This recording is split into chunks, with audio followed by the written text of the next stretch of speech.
아직 8월이라 그런지 더위가 가기 싫은 것 같습니다.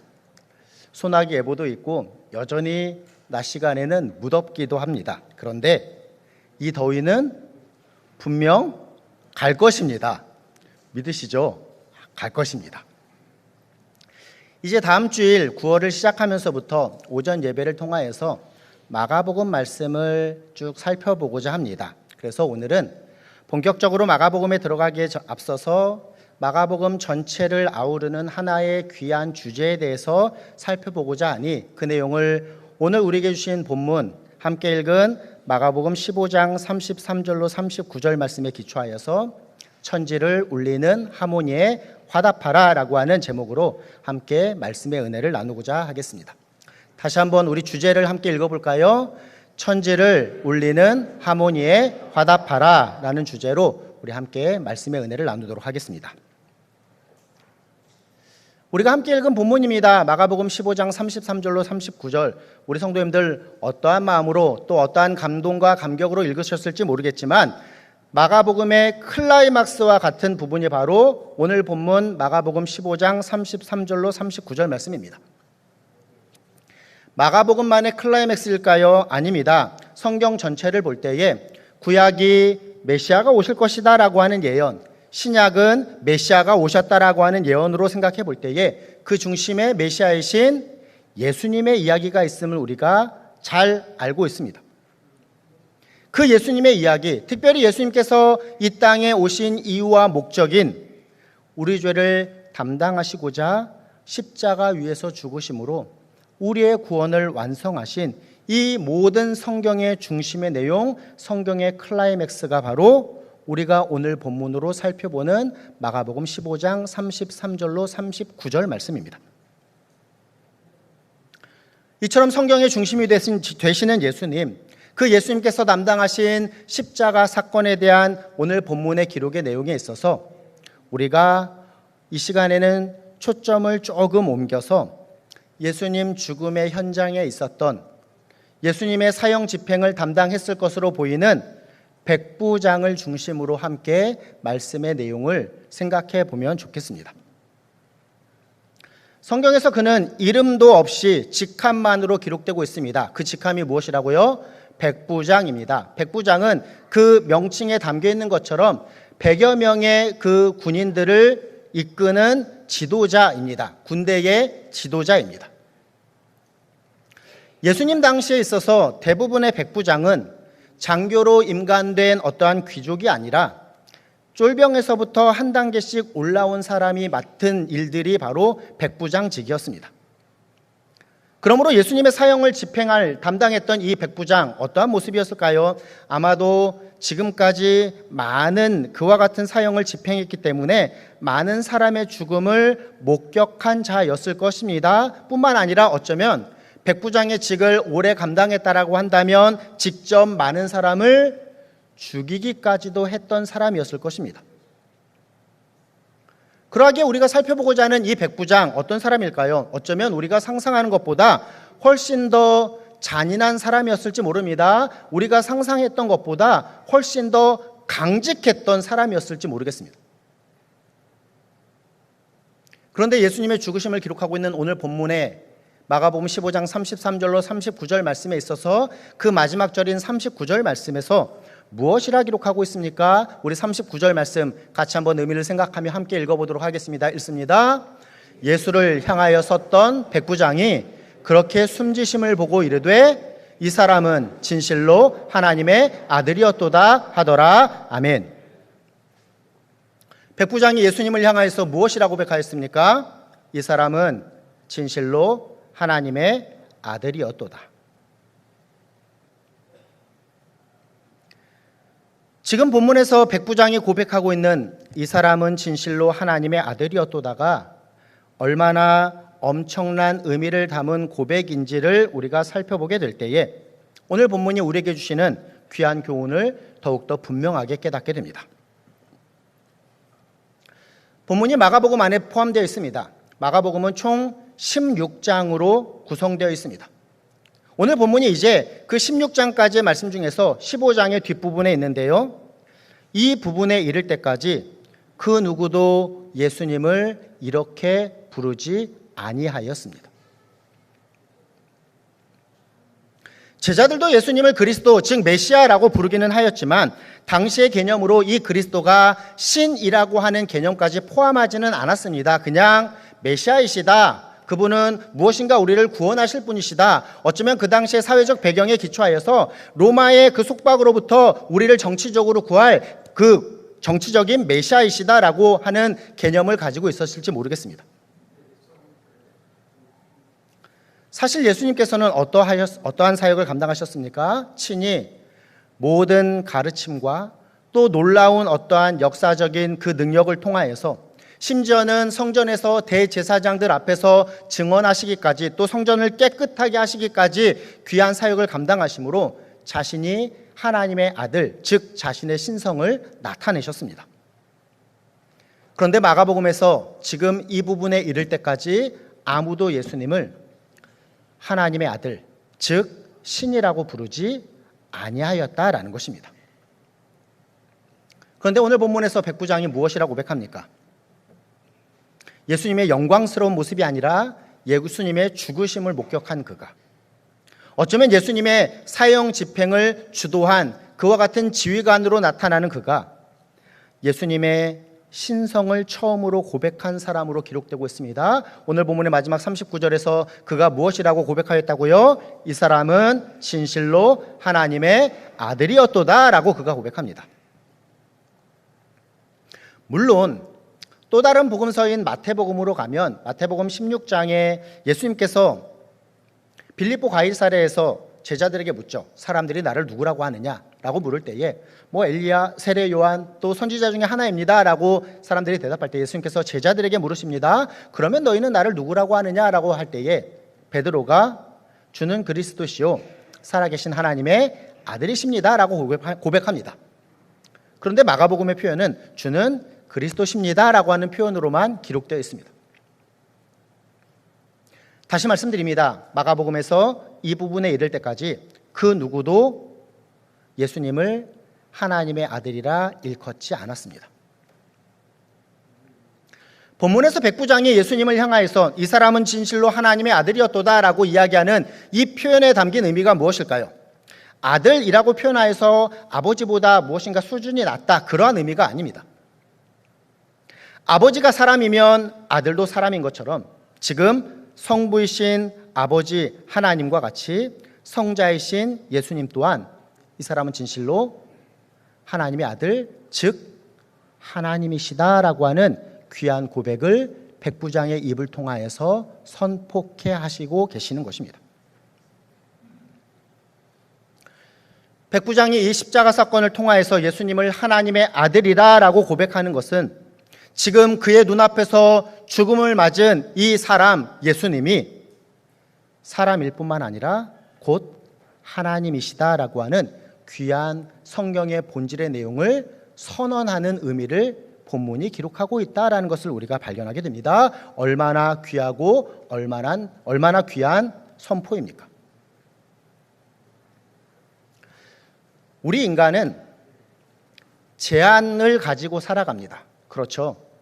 물질적인 제한을 가지고 살아가고 무엇보다도 우리는 하루를 24시간이라고 하는 시간과 공간의 한계 가운데서 살아갑니다. 그래서 우리는 이 공간의 한계, 시간의 한계 가운데 이렇게 배분하는 데 있어서는 매우 특별한 능력을 가지고 있습니다.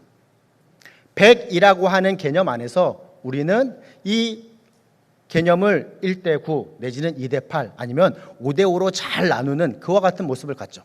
아침에 교회에 오실 때에도 가르마를 한 2:8 정도로 어떻게 예쁘게 잘 나눌 것인가. 교통사고가 나도 어떠한 일이 벌어집니까? 서로 상대방과 내가 이게 5:5냐 6:4냐 2:8이냐 10:0은 잘 안 나오니까 그와 같이 나누는 것이 우리에게 익숙한 모습입니다. 그런데 우리 예수님은 제한이 없으십니다. 성경이 우리에게 말씀하시는 바가 무엇입니까? 예수님 2:8, 4:6, 5:5로 나눌 것이 아니라 예수님은 100% 완전한 인간으로 이 땅에 오셨을 뿐만 아니라 그분은 100% 완전한 하나님이시다라는 사실을 오늘 본문에서 백부장의 입을 통해서 고백하는 것입니다. 본문에 등장하는 이 백부장, 아마도 로마의 이방인, 즉 이방 로마인이었을 가능성이 매우 높습니다. 예수님 당시에 사용되었던 로마의 동전에는 다음과 같은 문구가 기록되어 있습니다. 신인 아구스토의 아들 디베rio 가이사라고 기록되어 있었습니다. 무슨 의미일까요?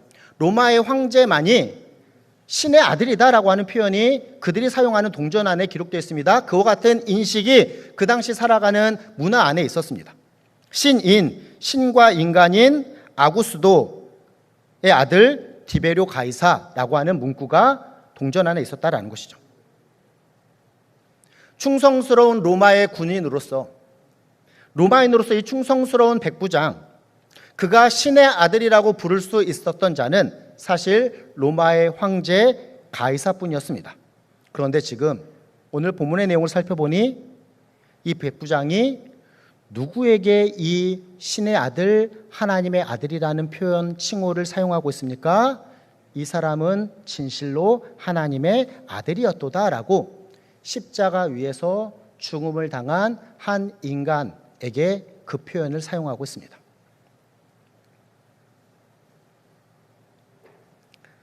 그렇다면 이 백부장이 십자가에 달려 돌아가신 예수님을 향하여서 이 사람은 진실로 하나님의 아들이었도다라고 고백할 수 있었던 이유가 무엇이었을까요? 오늘 본문 39절에서 이 내용 또한 다음과 같이 기록하고 있으니 다시 한번 본문 39절을 함께 읽어보도록 하겠습니다. 읽습니다. 예수를 향하여 섰던 백부장이 그렇게 숨지심을 보고 이르되 이 사람은 진실로 하나님의 아들이었도다 하더라. 아멘. 예수님께서는 사형의 선고를 받으셨습니다. 그리고 사형의 집행을 당하셨습니다. 그 모습을 아마 백부장이 보았을 것입니다. 사실 백부장, 서론에서 설명드린 것처럼 수많은 이들의 죽음을 보았을 것입니다. 그는 어쩌면 그 수많은 죽음의 모습을 직접 자기의 손으로 행한 자였을 것입니다. 그런데 예수님께서 십자가 위에서 그렇게 숨지심을 보았을 때에 그는 이 사람은 진실로 하나님의 아들이었도다라고 고백합니다. 이전에 많은 사람들이 자기 앞에서 죽어갔던 그 많은 사람들과는 달랐던 그 예수님의 죽으심의 방법, 그 예수님의 죽으시기 전에 하신 말씀, 예수님께서 죽으신 그 모습 등이 그의 눈앞에서 그렇게 보였을 때에 백부장은 예수님 앞에서 그 예수님을 향하여서 이 사람은 진실로 하나님의 아들이었도다라고 고백하게 된 것입니다. 지금까지 마가복음의 클라이맥스 부분, 즉 예수님께서 영광스러운 승리자의 모습이 아니라 십자가 위에서 죽으신 어찌 보면 실패자로 결론지어진 상황 속에서 나타난 유대인도 아닌 저 한 이방인, 그것도 많은 사람을 죽음에 이르게 하였고 예수님조차도 죽음에 이르게 하였던 그 당사자인 백부장이 그 땅 그 끝에서 울린 선언, 이 사람은 진실로 하나님의 아들이었도다라고 하는 이 선언에 대하여서 우리가 함께 살펴보았습니다. 이 사람은 진실로 하나님의 아들이었도다라고 하는 이 선언이 마가복음의 마지막 부분 이 클라이막스에서 한 이방인 백부장의 입을 통하여서 선포되었습니다. 이 땅 끝에선 한 사람, 그 백부장, 이방인으로서 구원의 반열에 서지 못하는 저 구원에 있어서 외인으로 여겨졌던 그가 이 사람은 진실로 하나님의 아들이었도다라고 선포하는데, 이 울림은 사실 마가복음의 시작에서 저 하늘로부터 울려 퍼진 하나님의 선포의 내용이었음을 우리가 마가복음을 시작을 통해서 살펴보게 됩니다. 마가복음 1장으로 가서 1장 11절 말씀입니다. 마가복음 1장 11절 앞에 스크린에도 있으니 우리 같이 한번 읽어보도록 하겠습니다. 읽습니다. 하늘로부터 소리가 나기를 너는 내 사랑하는 아들이라 내가 너를 기뻐하노라 하시니라. 아멘. 정리해보면 이렇습니다. 마가복음의 마지막 부분, 이 땅의 끝, 그 죽음의 자리, 저 이방인 그 한 사람이었던 백부장의 입을 통하여서 고백되었던 이 사람이 진실로 하나님의 아들이었도다라고 하는 이 고백의 울림은 사실 마가복음의 시작에서 예수님께서 사역을 시작하시고자 세례를 받으실 때에 하늘로부터 나는 그 하나님께서 직접 선포하신 메시지였습니다. 너는 내 사랑하는 아들이라 라고 하나님께서 선포하신 것입니다. 마가복음을 통달하는 이 귀한 주제를 우리가 함께 살펴보고 있습니다. 그리고 사실 마가는 이처럼 복음이신 예수 그리스도에 대해서 기록함에 있어서 그 기록을 다음과 같이 시작하고 있으니 1장 1절 말씀입니다. 마가복음 1장 1절 같이 한번 읽어보겠습니다. 하나님의 아들 예수 그리스도의 복음의 시작이라 라고 그는 기록하고 있습니다.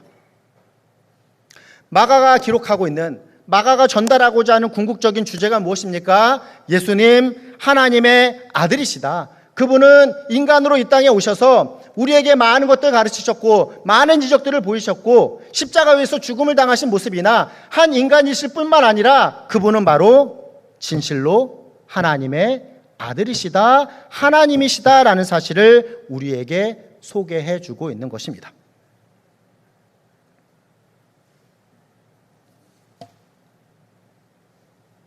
함께 살펴보았듯이 하나님의 아들, 즉 하나님이신 예수 그리스도의 그 복음을 기록하고 있는 마가복음. 시작에서 하늘의 하나님께서 직접 선포하신 귀한 메시지입니다. 너는 내 사랑하는 아들이라 라고 하는 이 메시지가 이제 예수님께서 이 땅에서의 사역을 잘 감당하시고 궁극적인 사역인 십자가 위에서 죽음을 당하신 그와 같은 구원의 사역을 완성하실 때에 이 땅 끝에 있었던 한 인간으로 볼 수 있는 저 유대인도 아닌 한 이방인 로마인이었을 것으로 보이는 백부장의 입을 통하여서 무엇이라 고백되고 무엇이라 화답되고 있습니까? 이 사람이 진실로 하나님의 아들이었도다라고 선언되고 선포되고 있는 것입니다. 이 내용에 기초하여서 오늘 설교의 제목을 다음과 같이 정하여 보았습니다. 우리 설교를 시작하면서 함께 또 읽어보았는데요. 무엇입니까? 천지를 울리는 하모니에 화답하라입니다. 사랑하는 성도 여러분, 우리가 말씀을 받았습니다. 그러면 나는 천지를 울리는 이 하모니에 화답하는 삶을 살아가고 있는가? 말씀 앞에 우리의 모습을 점검해 보아야 할 것입니다. 나는 천지를 울리는 하모니에 화답하는 삶을 살아가고 있는가? 이 질문은 다음과 같이 바꾸어 볼 수 있을 것입니다. 나는 반대로 세상이 나에게 요구하는 소리대로 따라가는 삶을 살고 있는 것은 아닌가입니다. 우리가 살아가는 세상의 모습은 어떻습니까? 항상 불변의 진리가 있다라고 이야기하지 않으며 계속해서 이것이 옳다라고 했다가 시간이 지나면 또 이것이 옳다라고 했다가 이리저리 휩쓸리는 시대를 우리가 살아가고 있습니다. 어렸을 때는 내가 좀 크면 무엇인가 내가 속한 이렇게 조직이나 국가가 더 완전할 것처럼 완성된 모습일 것이라고 우리가 기대를 하지만 우리가 점점 나이가 들고 이제 어느 정도의 성숙의 모습이 있을 때에 보고 안타깝게 깨닫게 되는 바가 무엇입니까? 나라도 완전하지 않구나. 이 세상이 완전한 것이 아니구나라고 하는 참으로 궁극적인 귀한 깨달음을 우리가 얻게 됩니다. 이리저리 휩쓸리며 살아가는 세대 가운데 사실 세상은 계속해서 우리에게 요구합니다. 어떠한 특정한 가치, 그것을 얻으면 네가 그에 합당한 존재가 될 수 있다라고 이야기합니다. 한동안 많이 광고되었던 이슈가 무엇입니까? 당신이 사는 곳이 당신의 가치를 나타냅니다 라고 하는 광고가 있었습니다. 당신이 타는 차가 당신의 모습을 나타냅니다 라고 하는 것이 우리에게 요구하는 세상의 어떠한 가치의 요구입니다. 그런데 우리 예수님께서는 무엇이라 말씀하십니까? 온 천하를 다 네가 얻는다라고 하여도 너의 존재 안에 있는 그 깊은 곳에 있는 그 공허함의 묵은 때를 너희가 벗길 수가 없는 자이다. 네가 온 천하를 다 얻는다라고 하여도 존재의 문제를 해결하지 못하면 아무런 소용이 없다라고 우리 예수님께서 말씀하시는 것입니다. 우리가 함께 살펴보았습니다. 마가복음 1장으로 가서 예수님께서 세례 받으신 이후에 하늘로부터 나는 소리가 무엇입니까? 너는 내 사랑하는 아들이다 라고 하는 이 표현이 기록된 1장 11절 이후로 12절 이후의 말씀을 보면 예수님께서 사탄으로부터 시험 받으시는 내용을 기록합니다. 마가복음에서는 간략하게 요약함으로 기록하는데 마태복음이나 누가복음 4장의 말씀을 보면 예수님께서 이 사탄에게 세 가지의 시험을 받으십니다. 40일 동안 금식하셨으니 굶주리셨으니 돌을 떡덩이로 해라 라고 사단이 유혹합니다. 또 성전에서 뛰어내려라. 그러면 천사들이 너의 발이 땅에 닿지 않게 하는지 한번 보겠다라고 시험합니다. 우리가 잘 아는 세 번째 시험은 무엇입니까? 내게 절하면 천하만국의 모든 권위와 영광을 너에게 주겠다라는 것입니다. 지금 우리가 살펴보고 있는 내용입니다. 천지를 울리는 하모니에 화답할 것인가? 아니면 세상이 요구하는 그 소리대로 살아갈 것인가? 사탄은 이 내용을 예수님께 시험하였습니다. 예수님께서는 무엇이라 말씀하십니까? 마태복음 4장 10절 말씀 보니 다음과 같이 말씀하셨습니다. 함께 읽습니다. 이에 예수께서 말씀하시되 사단아 물러가라. 기록되었으되 주 너희 하나님께 경배하고 다만 그를 섬기라 하였느니라. 아멘. 세상이 요구하는 소리대로 살아가는 것이 신앙인으로서 합당한 모습이 아니라 주 너희 하나님만 경배해라. 하나님만 예배해라 라고 말씀하신 것입니다. 오늘 예배가 마치고 우리 천국의 밥상팀에서 준비한 식사를 할 때에 우리 유치부에서 성경학교를 잘 마치고 기도와 후원을 해주셔서 감사하다고 수박을 제공할 것입니다. 제가 성경학교와 수련회마다 개회 예배 때 같이 설교를 하였는데요. 우리 유치부에서도 개회 예배 때 제가 설교를 했습니다. 어린이 여러분! 지금 저 보셔야 돼요 하면서 제가 설교한 내용이 무엇이었을까요? 이 내용이었습니다. 주 너희 하나님을 경배해라. 나는 하나님만 예배해야 합니다라는 것을 유치부 아이들과도 함께 나누었습니다.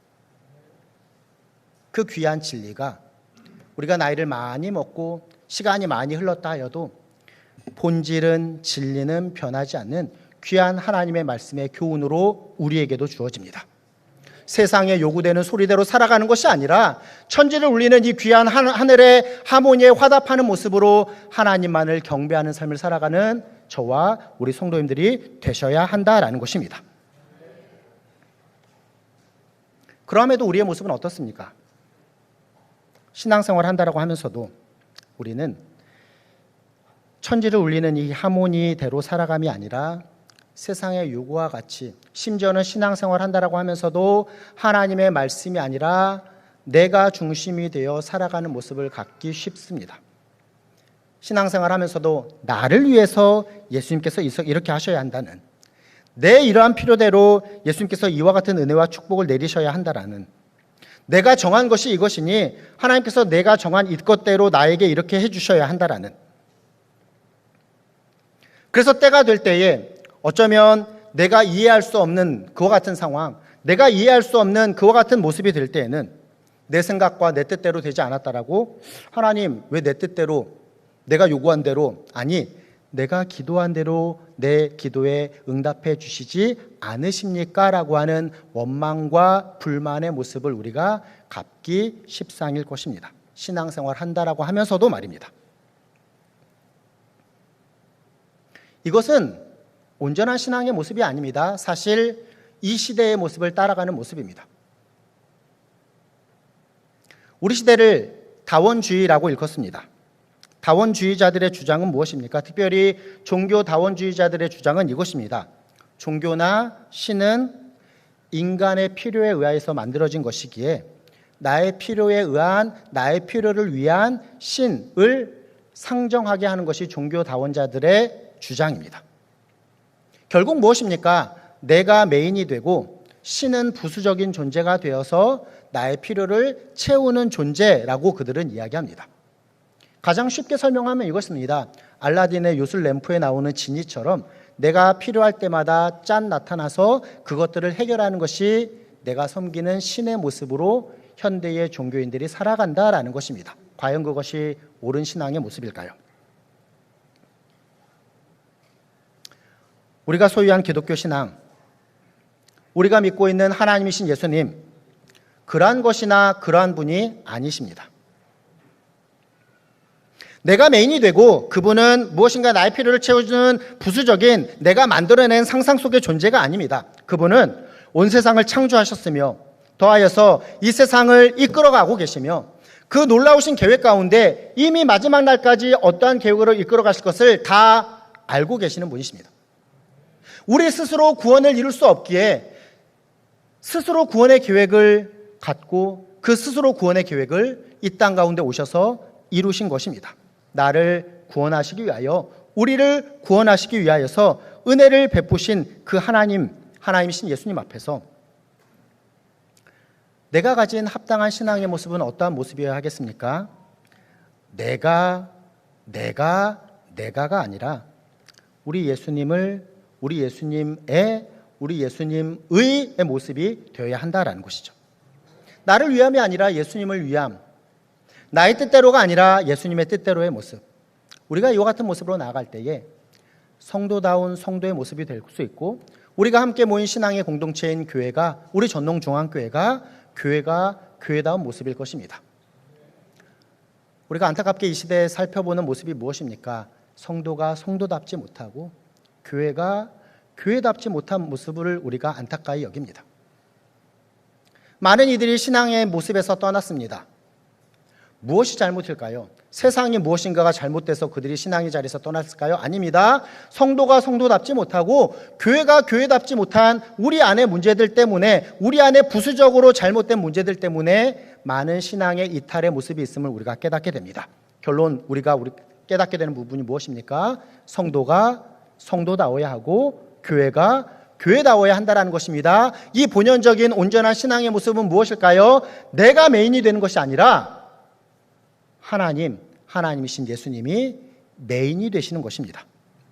이 내용을 바울은 다음과 같이 고백하고 있으니 갈라디아서 2장 20절 말씀입니다. 우리 모두의 고백되기를 소원합니다. 함께 고백함으로 읽어보겠습니다. 내가 그리스도와 함께 십자가에 못 박혔나니 그런즉 이제는 내가 사는 것이 아니요 오직 내 안에 그리스도께서 사시는 것이라. 이제 내가 육체 가운데 사는 것은 나를 사랑하사 나를 위하여 자기 자신을 버리신 하나님의 아들을 믿는 믿음 안에서 사는 것이라. 아멘. 하나님의 아들을 믿는 믿음, 하나님이신 예수 그리스도를 믿는 믿음, 나를 구원하신 그분이 나의 구원자이심을 믿는 믿음 안에서 우리가 예수님을 위하여서 내가 사는 것이 아니라 그분이 사는 것과 같은 삶을 살아가는 것, 이것이 진정한 신앙인의 모습임을 바울이 우리에게 교훈합니다. 예수님께서 진실로 하나님의 아들이시다. 이가 내 사랑하는 자이다. 이처럼 하나님이시나 인간으로 이 땅에 오셔서 우리의 죄의 문제를 해결하신, 아니 나의 죄의 문제를 해결하신 구원자 되신 그분을 믿음으로 고백하며 선포하는 삶이 우리의 모습이어야 할 것입니다. 그것이 바로 오늘 말씀이, 오늘 설교의 내용이 우리에게 주시는 교훈입니다. 온 천지를 울리는 이 하모니에 화답하는 삶을 우리가 살아가야 한다라는 것입니다. 말씀 후에 우리가 부를 찬양입니다. 찬송가 79장 주 하나님 지으신 모든 세계. 사실 이 찬양은 우리가 멋진 자연에 가서 부르는 찬양으로 일반적으로 이해가 됩니다. 사실 1절과 2절의 가사는 그렇습니다. 하나님께서 창조하신 이 세상에서 세상의 사람들과 함께 살아감에 있어서 주님의 권능, 그 주님의 높고 위대하심을 발견하고 경험하며 하나님의 하나님 되심을 찬양하는 삶을 우리가 고백하는 귀한 찬양입니다.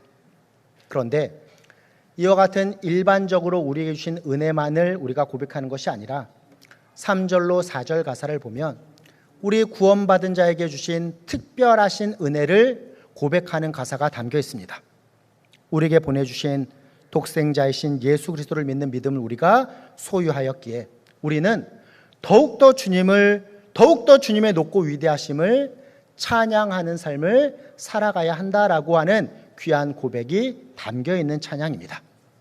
온 천지를 울리는 이 하모니에 화답하는 삶으로 하나님의 하나님 되심을 인정하며 고백하며 선포하는 삶, 그로 인하여서 나의 삶을 통하여서 우리 하나님의 뜻을 이루며 하나님께 영광 올려드리는 삶을 살아가시는 이 자리에 계신 저와 우리 사랑하는 모든 성도님들 되시기를 예수님의 이름으로 부탁드리며 축원합니다. 아멘.